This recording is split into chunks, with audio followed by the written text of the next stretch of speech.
स्वागत है फिर से एक बार आपका इक्ष्वाकु क्लासेस के ऑनलाइन प्लेटफॉर्म पर और मैं विपिन गर्गाचार्य। आज हम बात करेंगे ज्योतिष विषय के अगले टॉपिक के बारे में। तो आइए आज हम समझेंगे एक नए टॉपिक के बारे में जो हमारा आरटीजीएसयू के लिए बहुत ही महत्वपूर्ण माना जाता है। तो बात करेंगे आज हम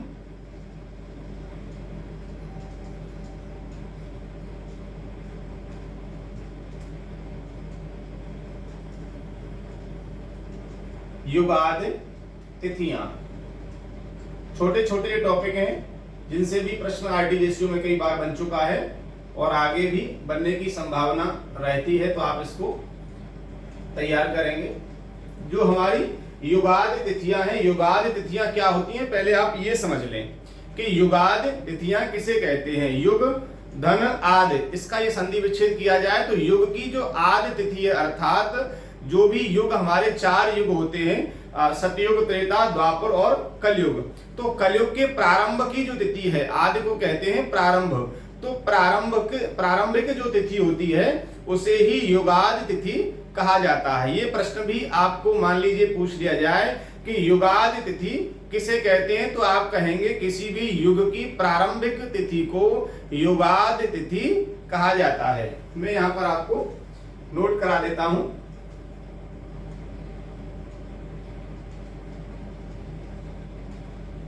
किसी भी युग की प्रारंभिक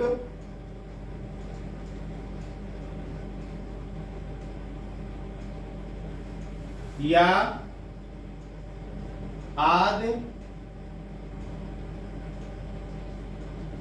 तिथि को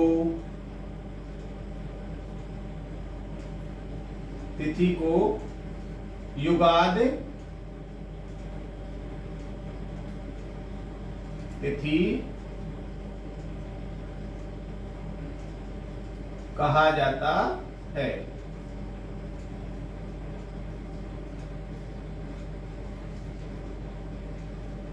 किसी भी युग, अर्थात हमारे 4 युग हैं। कौन कौन से युग हैं?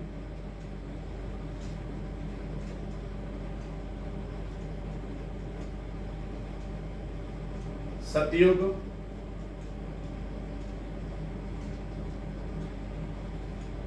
त्रेतायुग, द्वापर युग और कलयुग। ये हमारे देखिए 4 युग हो गए। तो किसी भी युग की प्रारंभिक तिथि अर्थात आदि तिथि को, जिस तिथि को जो भी युग प्रारंभ होता है उसे युगादि तिथि कहते हैं। तो हमारे जो 4 युग हैं वो कौन कौन सी तिथि को प्रारंभ हुए या उनका प्रारंभिक जो तिथि है वह कौन सी है, यह भी आपको धर्म शिक्षक में पूछ लिया जाता है कि सतयुग की युगादि तिथि बताइए या प्रारंभिक तिथि बताइए, या वहां पर युगादि तिथि ही लिखा आएगा। तो आप इसको अच्छे से याद कर लें कि युगादि होता क्या है। युगादि होता है प्रारंभिक तिथि, जिस तिथि में ये युग प्रारंभ हुआ है। तो सतयुग हमारा कौन सी तिथि में प्रारंभ हुआ है समझेंगे। सतयुग जो है हमारा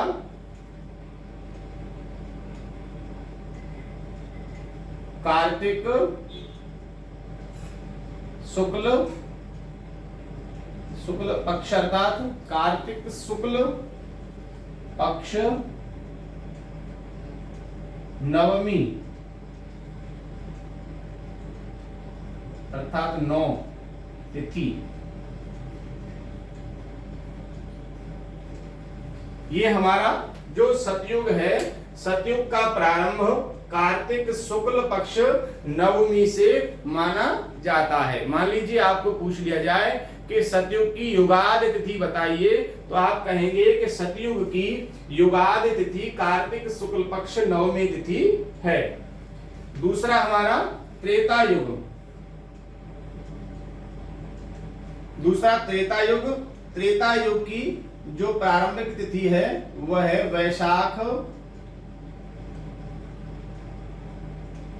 वैशाख शुक्ल वैशाख मास शुक्ल पक्ष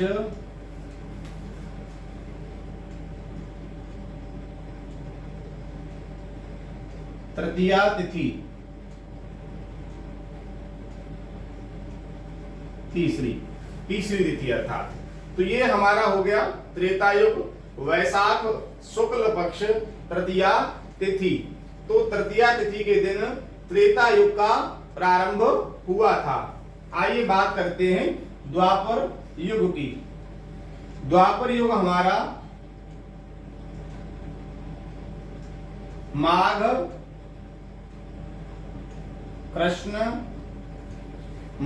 कृष्ण पूर्णिमा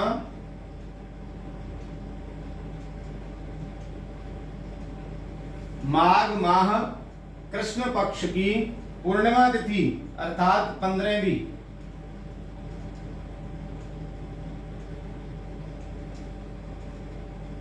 जो माघ पूर्णिमा होती है कृष्ण पक्ष की, उसमें द्वापर युग का प्रारंभ हुआ था। ये उसकी युगाद तिथि है। कलयुग का प्रारंभिक काल या युगाद तिथि श्रावण मास कृष्ण पक्ष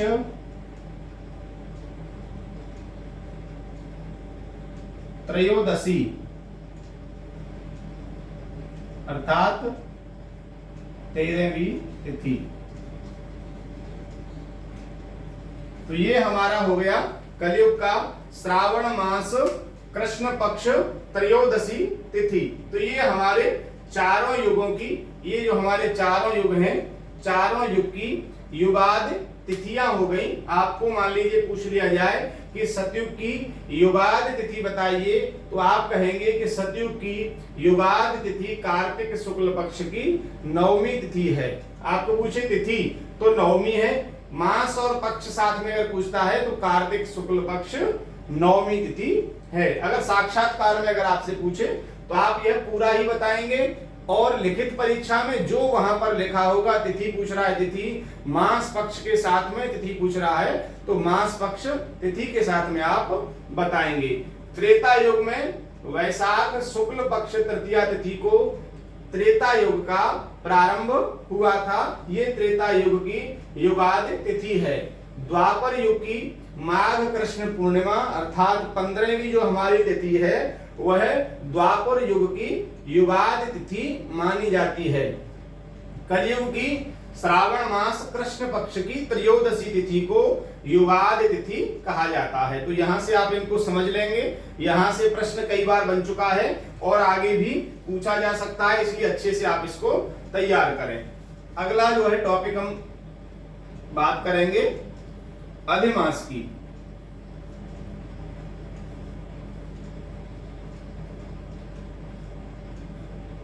अधिमास, तो अधिमास के बारे में समझ लें। अधिमास होता क्या है?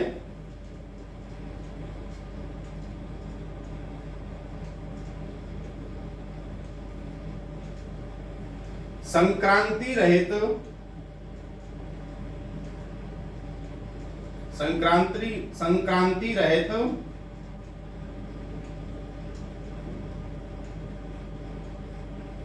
चांद्रमास का नाम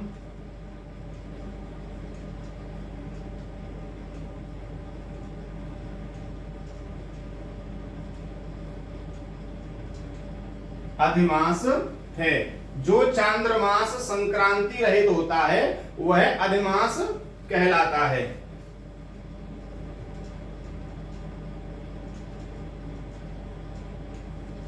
सौर या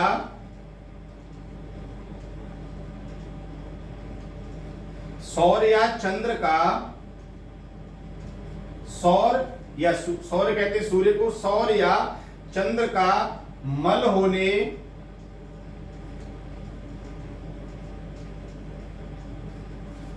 होने से इसे मल मास भी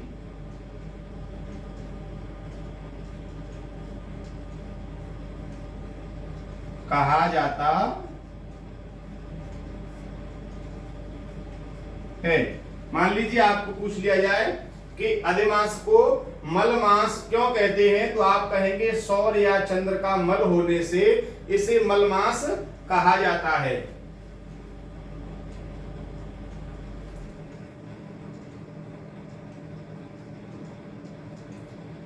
कल्प में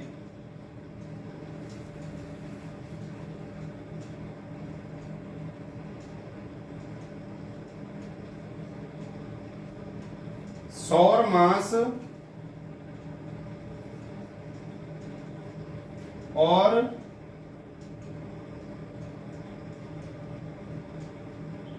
चांद्रमास के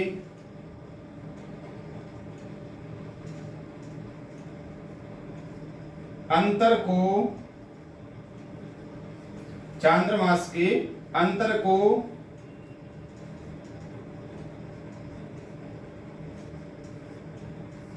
चंद्रादि मास कहते हैं।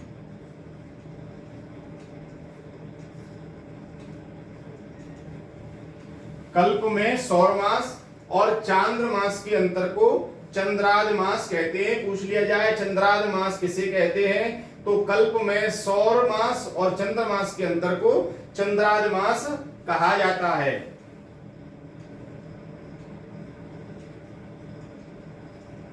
अधिमास, अधिक मास, 32 माह, ये बहुत ही इंपोर्टेंट महत्वपूर्ण है आपके लिए ये वाला टॉपिक जो है। 32 माह 16 दिन, यह पूछ लिया जाता है अधिमास कब पड़ता है, तो आप कहेंगे अधिमास 32 माह 16 दिन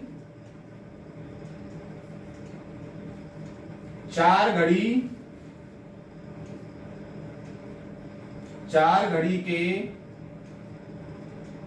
बीतने पर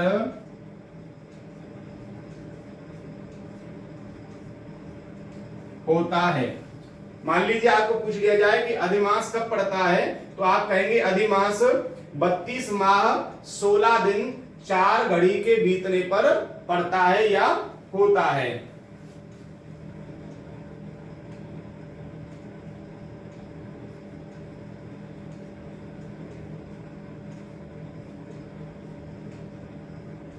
अधिमास को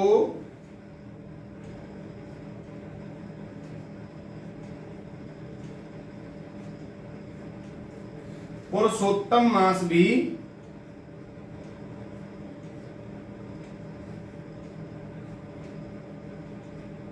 कहा जाता है।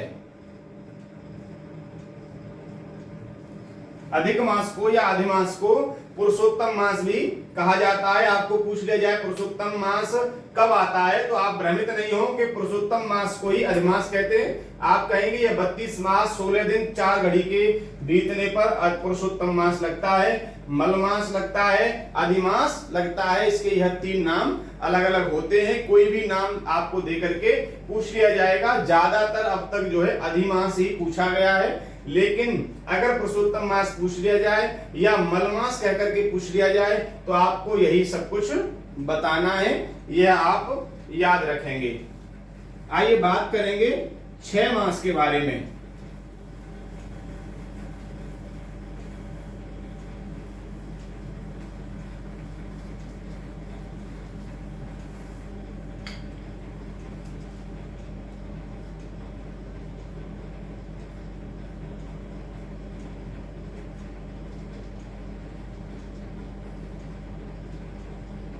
छह मास किसे कहते हैं?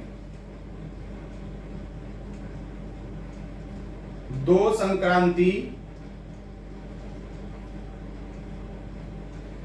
संक्रांतियों वाला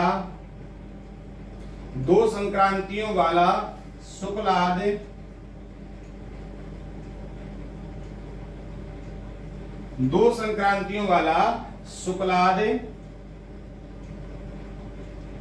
चांद्रमास 6 मास कहलाता है।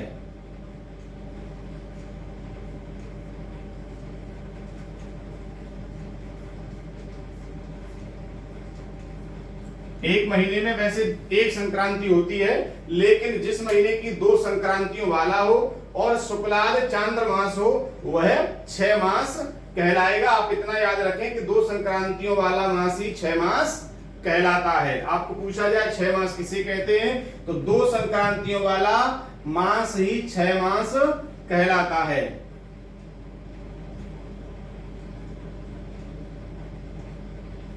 छह मास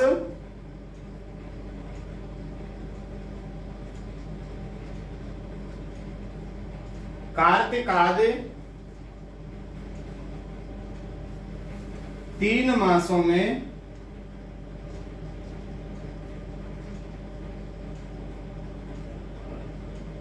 होता है।